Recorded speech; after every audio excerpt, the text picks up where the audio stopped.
যুদ্ধৰ বাতৰিবোৰ পোৱাৰ পিছৰে পৰা মানে একদম মন চন ভাল নালাগা হৈছে আপোনালোকে জনাবচোন কাম বনতো মন নবহা হৈছে বনাই কৰি খাবলৈতো মন নবহাই হৈছে মানে সোনকালে যাতে ভাল আমি এটা ভাল ৰিজাল্ট পাওঁ সেইটোৱে মানে আশা কৰিছোঁ আজি চাৰিআলি গৈছিলোঁ আৰু এইফালে এইকেইটা আম লৈ আহিলোঁ এবাৰ আম নাই আমাৰ ঘৰত আম গছ থাকিও এবাৰ আম নালাগিলে আৰু 2 কেজি আম আনিলোঁ এতিয়া ঘৰৰ কাৰণে অলপমান আচাৰ বনাওঁ প্ৰতি বছৰে বনাওঁৱে এইখিনিহত বনাই থৈ দিম বুলি ভাবিছোঁ এতিয়া ধুনীয়াকৈ ধুই লৈ এতিয়া নিমখত থৈ দিম কাটি আমখিনি ধুনীয়াকৈ কাটি ল'লোঁ ধুই পখালি চাফা কৰি লৈ আৰু এইফালে কাটিলোঁ অলপমান বেয়া ওলালোঁ আৰু এতিয়া এইটো কণ্টেইনাৰটোতে ভৰাই নিমখ দি থৈ দিম আৰু এইদৰে ইয়াতে এতিয়া নিমখ দিলোঁ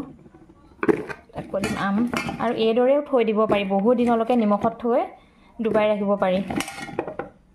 আৰু এবাৰ যিহেতুকে আম কম আৰু আচাৰো কম হ'ব সেইকাৰণে এতিয়া আকৌ ইয়াতে নিমখটো সৰহকৈ দিলে এনেও ভাল লাগে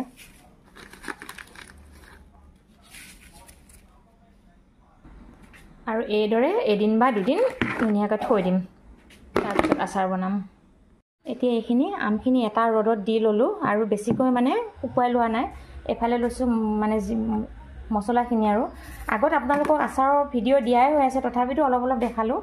আৰু জিৰা জনি গুটি মিঠি গুটি ধনিয়া গুটি চব আৰু এইফালে বিশেষকৈ আমৰ আচাৰত মানে সৰিয়হটো অকণ বেছি দিম এইখিনি ভাজি হোৱাৰ পিছত মানে সৰিয়হকেইটা হোৱাৰ আগে দি দিম আৰু এইফালে তেজপাত দুখিলা এতিয়া মই মছলাখিনি ভাজি পিচি লৈ লওঁ এয়া ভাজি লৈছোঁ অলপ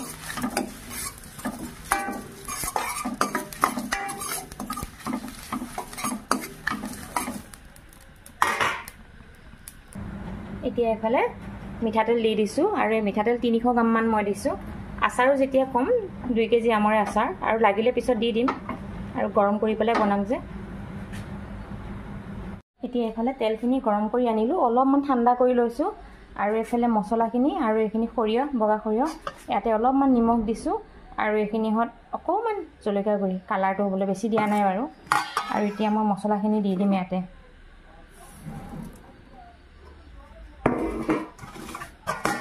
আৰু ইয়াতে এতিয়া ঢালি দিম তেলখিনি অলপমান গৰমে দিব লাগিব এতিয়া দিব পৰা হৈ গৈছে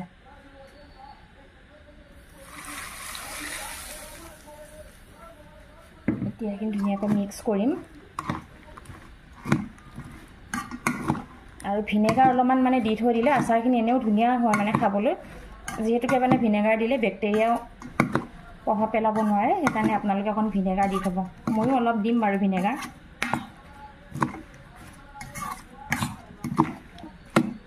আৰু অলপ মিক্স কৰি লওঁ তাৰপিছত মই ভিনেগাৰ দিম ইয়াতে আৰু এতিয়া অলপ গৰমে এইকণ ভিনেগাৰ দিছোঁ মই চামুচতেই 2 চামুচ দিছোঁ আৰু এতিয়া মিক্স কৰি ঠাণ্ডা কৰি মই বৈয়ামত ভৰাম আৰু আমাৰ আমৰ আচাৰ একদম ৰেডি হৈ গ'ল আৰু 2-3 দিনমানৰ পিছৰ পৰাহে মানে খাব পৰা হ'ব আৰু আচাৰখিনি এইবাৰ মানে ইয়াৰ ঘৰৰ আম নহয় দেই ইয়াত 2 কেজি আম কিনি আনি বনালোঁ এবাৰ ঘৰৰ আম মানে লাগাই নাই দুটামান লাগিছে বাৰু খাবলৈ কিন্তু সেইকেইটা পাৰা নাই আৰু ক'ৰবাত 10-15টামান আছে নেকি গছত এয়া এতিয়া আমৰ আচাৰখিনি এইটো বৈয়ামতে আৰু এইটো বৈয়ামতে হ'ল আৰু 2 কেজি আমৰ আচাৰ যে আৰু এয়া চাওক সৰু বৈয়াম দুটা আৰু 2 বৈয়াম হ'ল আৰু এতিয়া আমি এইফালে উত্তৰ গুৱাহাটী বিলাই কৰিছোঁ আৰু আমাৰ দলটো এইফালে আৰু এইফালে ভাগৰ লাগিছে অলপমান আছে বাটত আৰু এইফালে আমাৰ মাও আহিছে দেই মা 70 বছৰ বয়স হৈ গ'ল আৰু আমাৰ মাও মানে একদম গোহাঁই পত্ৰ বিলোৱাত ব্যস্ত আৰু এইফালে মোৰ লগৰ বান্ধৱী আৰু আমাৰ দলটো আমাৰ মিষ্টাৰো আহিছে টিকেনদাহঁত আমি আহিছোঁ এয়া গোহাঁই পত্ৰ বিলাবলৈ আৰু আমাৰ গাত এতিয়া চবৰে গাত মানে ভূত লাগি আছে গতিকে ভূত লাগিছে যেতিয়া এয়া গোহাঁই পত্ৰ দিবলৈ গৈ আছে আমাৰ প্ৰাৰ্থী মানে বেবী ভূঞা ব্যৱস্থা চলি আছে আমি গোহাঁই পত্ৰ বিলাই আহিলোঁ ধুনীয়াকৈ আৰু গাখীৰ চাহ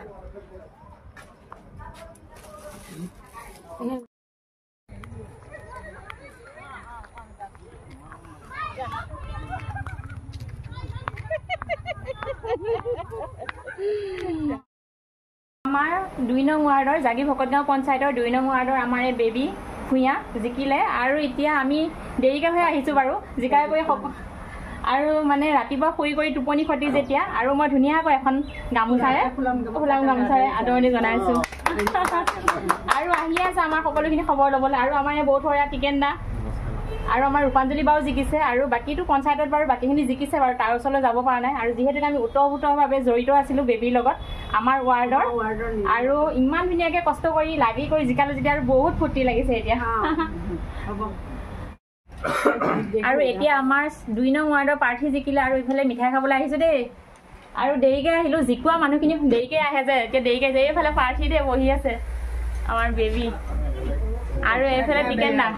টিকেন দা আৰু এইফালে আমাৰ বা এওঁ এইফালে বহি আছে আমাৰ এয়া মাহী আৰু এতিয়া আমি মিঠাই খাই লওঁ বাৰু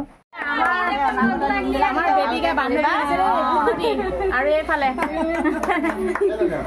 এইখিনি আশীৰ্বাদ সদায় থাকিল হয় ভালকে কাম কৰি যাবা ৰাইজৰ আৰু এইফালে বেবী মাক মোৰ মামী হয় দেখাই দিছোঁ দেই